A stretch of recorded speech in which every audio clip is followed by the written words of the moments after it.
OK. Alors bonjour, bienvenue aux Causeries au coin du feu. Emmanuel Bélanger qui est avec vous. On a aujourd'hui pour notre quatrième causerie kérigmatique du carême avec le père Guillaume Bruté de Rémur. On est dans la troisième semaine du carême. Il ne reste plus que trois vendredis avant le vendredi saint. Alors, on a le père Guillaume Bruté de Rémur qui nous rejoint en direct de Chieh, à Beyrouth. C'est comment il s'appelle le quartier exactement, Guillaume? Ain el-Remene, Ain Ain el el-Remene, Remene, Ain el la Remene. source, la source du grenadier, la Ah, source du exactement. grenadier. Alors, Guillaume, comment ça va? Écoute, ça va. Je suis très content de te rejoindre comme toutes les semaines. Chaque semaine, le Seigneur nous réserve des surprises sur nos horaires de connexion à cause de tes engagements et des miens. Et écoute, ça va. On est en train d'essuyer une dernière vague de froid au Liban qui est beaucoup plus difficile à supporter que chez vous parce qu'on n'a pas de chauffage dans les maisons.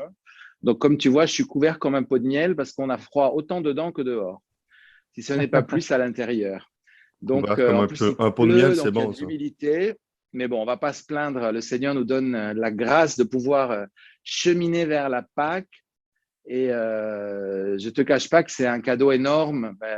La semaine dernière, je vous ai dit que une de mes très chères amies et sœurs, même dans le Christ, est passée au Père. Et c'était toujours un cadeau immense de voir comment notre vie a une direction. Et aujourd'hui, je voudrais parler un peu de ces on va parler dans ces trois prochaines causeries de ces trois armes que l'Église met à disposition de ses fidèles pour justement combattre la bonne bataille du carême. On en a parlé un tout petit peu dans la première causerie qu'on a fait. J'en ai reparlé aussi à propos des tentations et tout ça. Et j'avais expliqué un peu que en fait, le Seigneur, quand il rentre dans les tentations, parce que l'image de notre carême, c'est le Christ qui va affronter le démon au désert.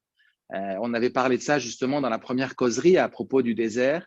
Et il subit trois tentations qui vont toucher trois dimensions fondamentales de l'homme, qui sont son cœur, c'est-à-dire toutes ses affections, ses émotions, cette partie un peu comme ça, incontrôlable, irrationnelle, qui nous caractérise dans notre humanité, qui vont toucher notre raison, c'est-à-dire notre capacité justement de raisonner, de contrôler ses émotions, et de penser et de nous projeter nous-mêmes vers un avenir, vers les autres. Et puis notre capacité, nos forces, notre volonté, ce qu'on appelle le cœur, l'âme et la volonté, mémoire, intellect et volonté. Dans la tradition spirituelle, dans la tradition théologique, on retrouve ces trois dimensions qui sont en fait des dimensions profondément anthropologiques qui nous définissent. Et donc, justement, Jésus-Christ, affrontant ces tentations, l'Église nous dit, voilà, nous avons trois armes qui peuvent nous aider à nous aussi rentrer dans ces tentations, qui sont le jeûne, la prière et l'aumône. Et chacune de ces armes correspond à une de ces dimensions de l'humanité. La première dont je voudrais parler aujourd'hui, c'est le jeûne. Et d'ailleurs, c'est la première tentation qu'affronte Jésus-Christ. Il jeûne pendant 40 jours. C'est un peu d'ailleurs le contenu du désert. On ne parle pas de prière ni d'aumône. On verra qu'elles ont un lien, ces deux armes, avec les deux autres tentations. Mais par contre, il est très clairement annoncé que Jésus-Christ jeûne. Et le jeûne est quelque chose de très, très, très présent dans énormément de religions et même aujourd'hui de pratiques salutaires. Un peu, non, on fait des jeûnes alternés, des choses comme ça. Cette idée du rapport avec la nourriture comme étant fondamentale dans la vie de l'homme est très présente dans toutes les cultures. Et tu sais mieux que moi, ou autant que moi, toi qui as vécu au Moyen-Orient et qui as vécu en Égypte, combien dans les traditions comme celle des Coptes ou même dans les traditions syriaques, le jeûne est quelque chose de très important. Et nous, dans la liturgie latine, on a gardé le jeûne comme un peu une forme de pénitence. On s'abstient de manger de la viande, on mange du pain et de l'eau. Mais on a perdu cette tradition très ancienne que les musulmans d'ailleurs ont gardée avec le ramadan, qui est de s'abstenir de manger et de boire d'une heure à une certaine heure. Dans la tradition chrétienne, c'est de minuit à midi. On avait d'ailleurs ça avant avec le jeûne eucharistique, hein, c'est-à-dire qu'on devait être à jeun depuis minuit avant de communier. Maintenant, on demande aux fidèles seulement d'être à jeun depuis 1 heure avant la communion, ce qui correspond plus ou moins au début de la messe, c'est-à-dire le temps d'arriver à l'église, de ne pas manger quelque chose. Mais cette chose du jeûne, c'est très important parce que justement, la nourriture, c'est quelque chose d'essentiel, hein, dans l'humanité. Nous, on ne peut pas vivre si on ne mange pas. Et c'est très intéressant parce que c'est comme le sacrement de notre condamnation ou de notre opportunité, c'est à voir justement, et c'est bien ça que va révéler notre pratique du jeûne, à devoir prendre notre vie de quelque chose qui est à l'extérieur de nous et de quelque chose qui est mort. Parce que par définition, pour manger, il faut tuer.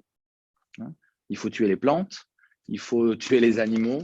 Il y a quelque chose qui doit souffrir. Alors aujourd'hui, avec le véganisme, on a cette espèce de phobie de faire souffrir les animaux. Mais au fond, pourquoi les animaux oui et les plantes non, hein? Tout le monde sait que, alors elles n'ont peut-être pas forcément un niveau de conscience aussi élevé que les animaux, mais les plantes aussi ont leur souffrance, leur maladie. Donc c'est très intéressant cette chose-là, c'est-à-dire que vraiment, le fait de nous nourrir, c'est le sacrement que notre vie ne dépend pas de nous. Que notre vie ne dépend pas de nous. Nous avons besoin de quelque chose d'extérieur à nous pour vivre.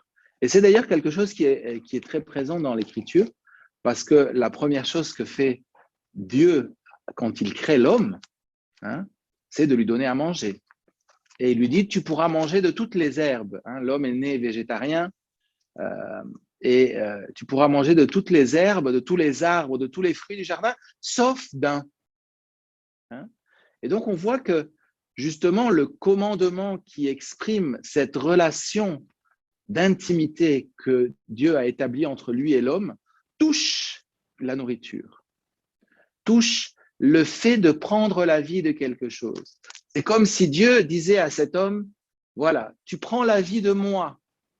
C'est pas comme. Dieu dit à l'homme, tu prends la vie de moi. Dieu nous dit, votre vie dépend de nous, de moi, de nous comme Trinité. Et ce fait que tu acceptes cette dépendance se manifeste par le fait que justement tu acceptes de ne pas manger de quelque chose. Parce que cette chose m'appartient, c'est-à-dire le discernement, la connaissance du bien et du mal, l'autorité sur la création. Tu ne peux pas te mettre à ma place. Donc c'est très intéressant parce qu'au fond, l'acte de manger le fruit, c'est une appropriation que fait l'homme de quelque chose qui appartient à Dieu.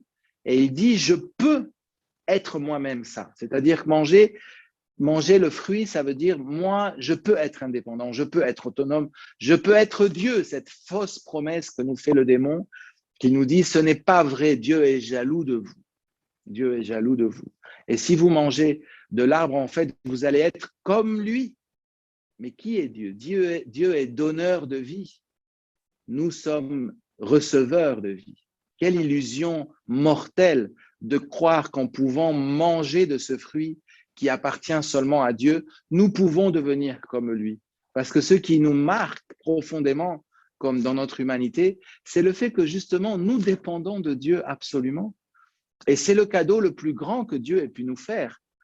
Cette possibilité que nous avons d'être en profonde communion avec lui, dans une dépendance d'amour total, dans une relation d'une profondeur inouïe, à la source de notre être. Et donc, quand nous arrachons à Dieu cette chose-là, au fond, notre être s'inverse. Parce qu'au lieu d'être tourné dans cette relation d'intimité et de vie et d'amour avec le Seigneur, nous nous retournons sur nous-mêmes et nous devenons le principe de notre propre existence, condamnés à manger tout ce que nous pouvons pour remplir ce trou, cet abysse qui s'est créé, parce qu'à la place de Dieu, qu'est-ce qu'il peut y avoir d'autre qu'un abysse quand nous le refusons?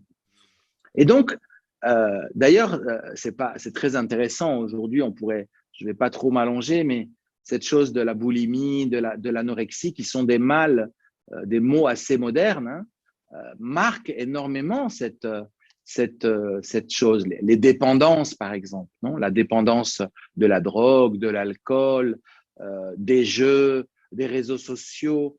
Hein? On Et, voit même hein, que notre être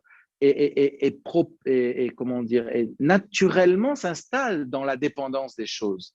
Parce qu'il est créé à l'origine comme dépendant de Dieu, de la transcendance, de cet amour total, de cette personne qui est à l'origine de notre être.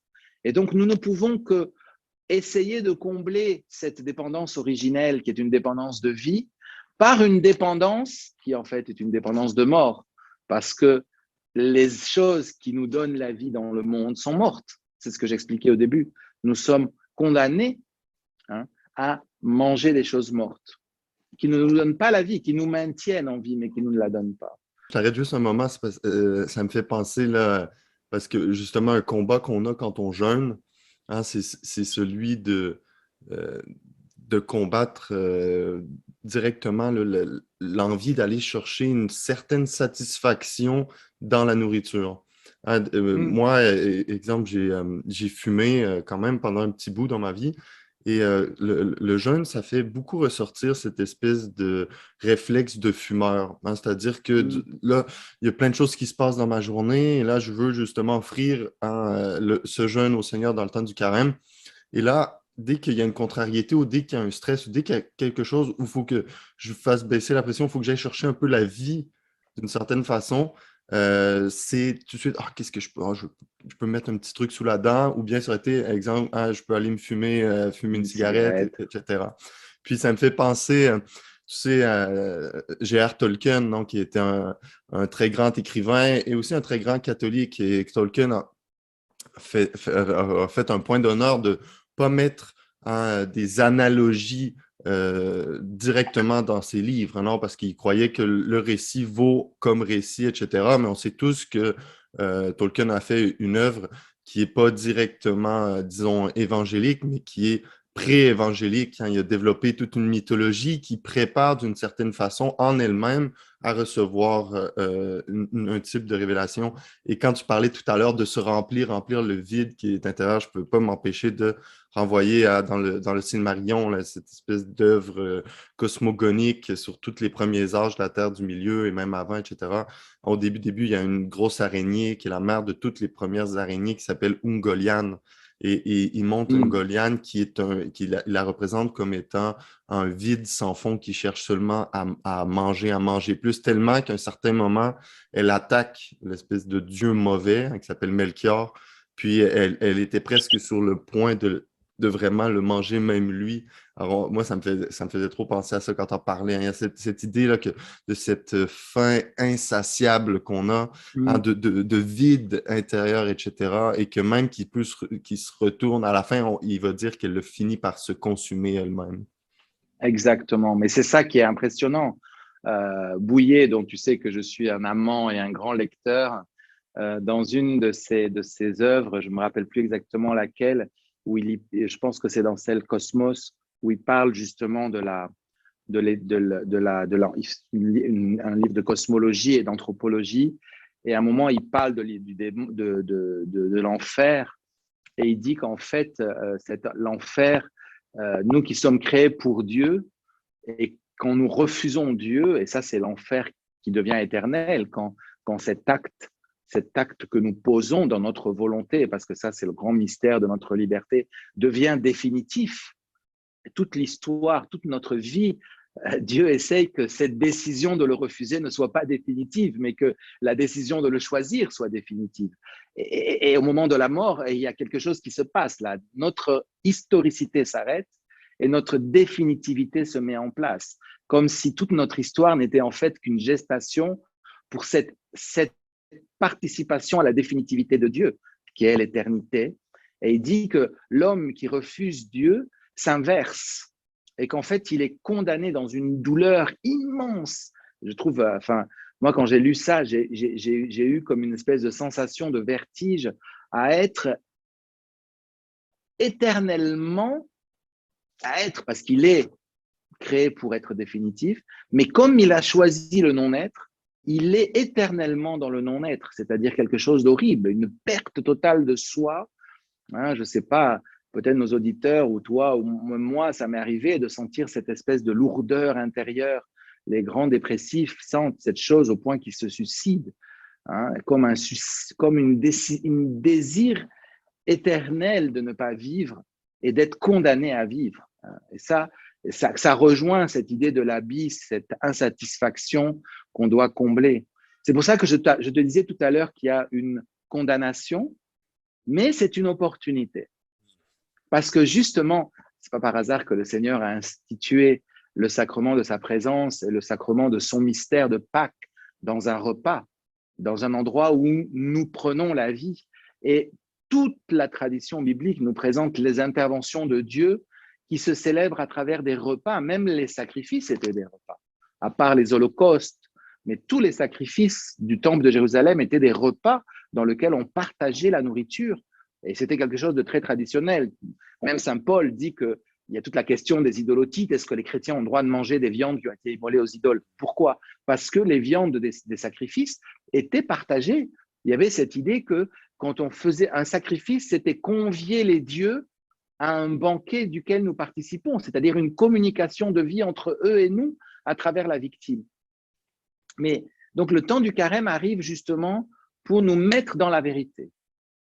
La confrontation avec le démon, avec la tentation, avec ce que tu disais, cette espèce de réflexe que nous avons dès que nous sentons une petite frustration, de nous remplir.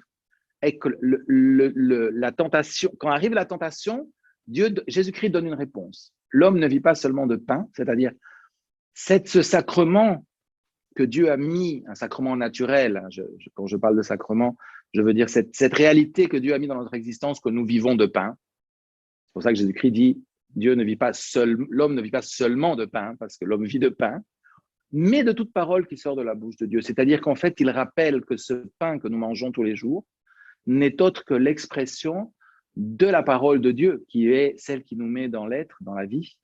Et donc, le chrétien sait que sa vie est définitive en Dieu et non pas dans le pain.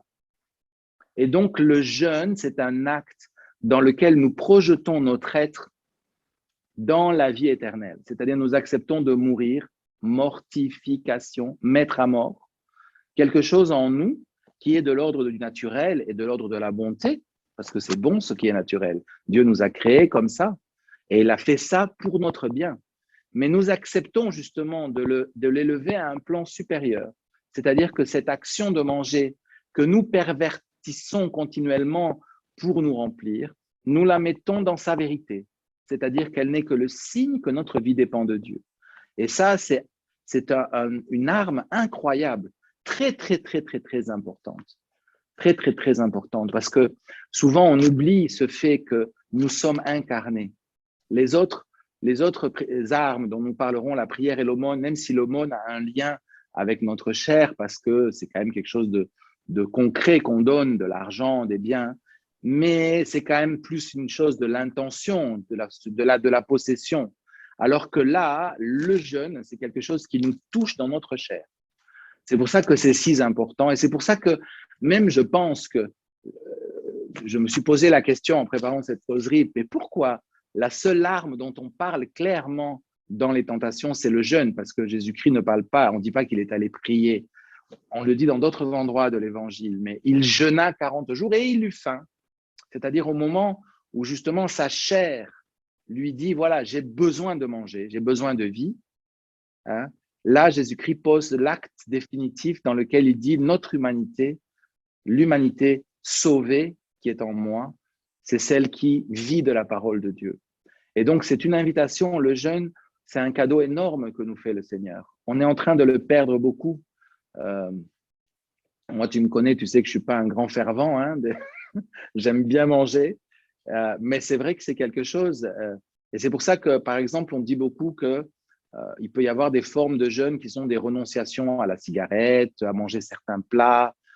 Et c'est important de faire ça parce que, comme tu expliquais très bien, ce réflexe que nous avons, c'est ça qu'il faut combattre.